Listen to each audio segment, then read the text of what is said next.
Sir ଆପଣଙ୍କୁ news ରୁମକୁ ସ୍ୱାଗତ କରୁଛି। ସାର୍ ଯେଭଳି ଭାବେ ପାଗରେ ଗୋଟେ ପ୍ରକାର ପରିବର୍ତ୍ତନ ହୋଇସାରିଛି କହିଲେ ଅତ୍ୟୁକ୍ତି ହେବ ନାହିଁ। କାରଣ ଲଗାତାର ଆମେ ଯଦି କହିବା 2 ଦିନ ହେଲା ରାତିରେ ପ୍ରବଳ ଗରମ ଅନୁଭୂତ ହେଉଛି। ଯଦିଓ ଆଜି ସକାଳୁ ସକାଳୁ ହାଲକା ଶୀତ ଅନୁଭୂତ ହେଉଥିଲା, ତେବେ କେଉଁଠି ନା କେଉଁଠି ଆପଣ କହିବେ କି ଆଜିର ଅପଡେଟ୍ କ'ଣ ରହିବ ପାଗକୁ ନେଇ? नमस्कार। हाँ, आमे वर्तमान गोटे धीरे धीरे गरम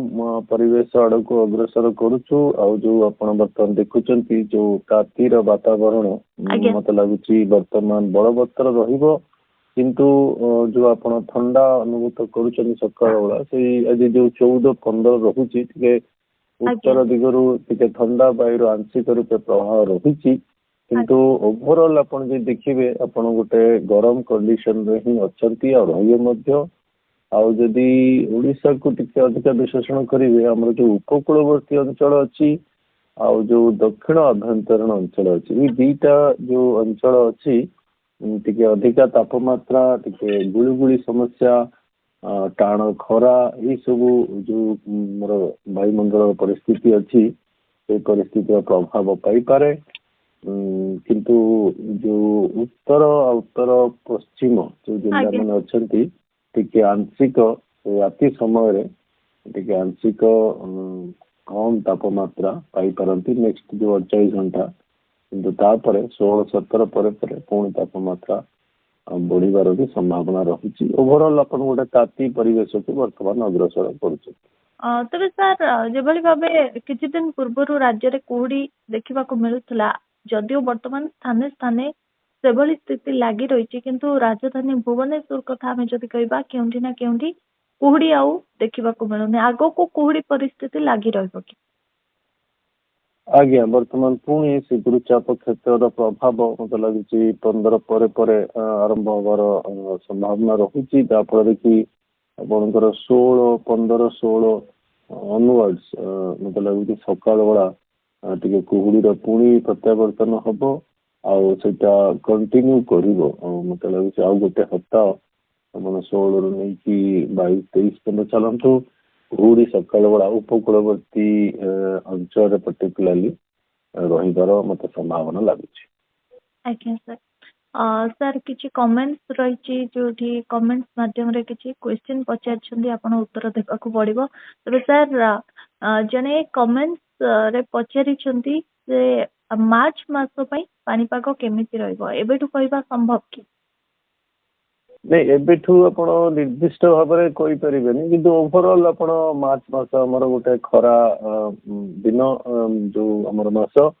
तेणु खरा रहिबो ओवरऑल किंतु जो खरा आपण 2024 रे अनुभव करिथिले कारण कौन पश्चिम झड़ नथिला उत्तप्त वायुर प्रभाव निरह चलीथिला तेणु हीट वेव बहुत समय रहिला मतलब से परिस्थिति 2025 से आसीबनी आपणकर टिके लानिना कंडीशन चली तेणु खराटा नियंत्रण रे जदियो रहिबो किंतु खरा कंडीशन आड़कू आम जीवा फेब्रुआरी शेष सप्ताह किछिटा आंशिक रूपे बादल कंडीशन वर्षा कंडीशन रखुची संभावना किंतु ओवरऑल आपण गोटे खरा कंडीशन रही मार्च भी हमर गोटे नॉर्मल खरा रहिया मत आशा लगुच 2024 परिस्थिति मत लगुच हम। आज्ञा तेबे सार आउ गोटे प्रश्न रही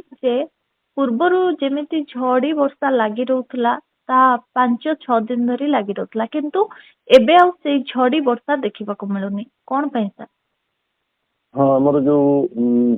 अनवरत वर्षा थाए जो मानसून समय हम धरा श्रवण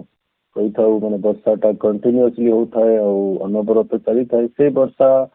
वर्तमान होनी किंतु वर्तमान से जो वर्षार जो अमाउंट जदि मनकर 4 दिन जो वर्षा होता से वर्तमान जस्ट 12 घंटे वर्षा हो जाऊँ अल्प जगह वर्षा हो जाऊँ आम एक्सट्रीम इवेंट सब कहूँ आप ठीक आपणकर जो विश्लेषण ठीक अच्छी जो टाइप वर्षा आम आगु पाऊलु वर्तमान से वर्षार जो संख्या मात्रा और विस्तृति कमी जाइए आम अल्प समय बहुत वर्षा पाई जाऊँ बहुत समय आम सुखिला कंडीशन में रोचु ये गोटे भी जलवायु परिवर्तन भी प्रभाव रही पार था कि आहरी गवेषणा हम दरकार कारण बहुत स्थानीय कारण भी एपाई दायी रही पारि गोटे बहुत जटिल समस्या आउपरे आहुरी गवेषणा दरकार। आज्ञा सर तेबे 20 रु 22 मध्य वर्षा हेबार संभावना रही ओडिशा? हाँ, वर्तमान जो पछुक पछ जो पश्चिम झड़र प्रभाव रहुची 17 परे परे पछुक पछ टिके शक्तिशाली पश्चिम झड़र प्रभाव रहुची तेणु मत लगुच 19 परे परे वर्षार किछिटा संभावना सृष्टि होउची उत्तर उपकूलवर्ती अंचल आम अपेक्षा करवा मोटामोटी लगुच जो पश्चिम झड़ प्रभाव 19 परे परे किछिटा पागर परिवर्तन पर्टिकुलरली उत्तर ओडिशा रे रहिबार संभावना रहुची किंतु आउ टिके अपेक्षा करवा आउरी क्लैरिटी आनिबा पे। आज्ञा सर जदि कहबा वर्तमान समय रे विंटर रु आमे समर सीजन को एंट्री करबा को जाउछो आ एही समय रे आईटीसीजेड रो पोजीशन केमिति रहइबो कोन कहले सर? हाँ, जो आईटीसीजेड आम कहूँ इंटरट्रॉपिकल कन्वर्जेंस जोन ये गोटे हूँ वायुमंडल परिस्थिति जो बहुत बादल सृष्टि होती से जो वायुमंडल जो बादल जो रेखारे सृष्टि होती विषुव रेखा पाखापाखि अंचल उत्तर गोलार्ध और दक्षिण गोलार्ध अवस्थित रही है ऋतुचक्र समय सीमा नहीं कि वर्तमान से दक्षिण गोलार्ध अच्छी धीरे धीरे जिते आमर समर आसो समर पर मनसून कंडीशन आसो आम जून मे पाखापाखि जावा से आईटीसीजेड मूवमेंट आमर दक्षिण गोलार्ध विषुव रेखा देखिए उत्तर गोलार्ध को आसीज आईटीसीजेड आहुरी उत्तर अक्षांश को जो गति रमें गोटे मनसून प्रभाव बोली आख्या दे से प्रभाव ही वर्षा होता है कि हाँ आईटीसीजेड दक्षिण गोलार्ध उत्तर गोलार्धर सूर्यंकर जो अवस्थिति उत्तरायण दक्षिणायन की भी सेटा तार गतिपथ प्रभावित होता है। बहुत बहुत धन्यवाद सर आपन को आलोचना सर।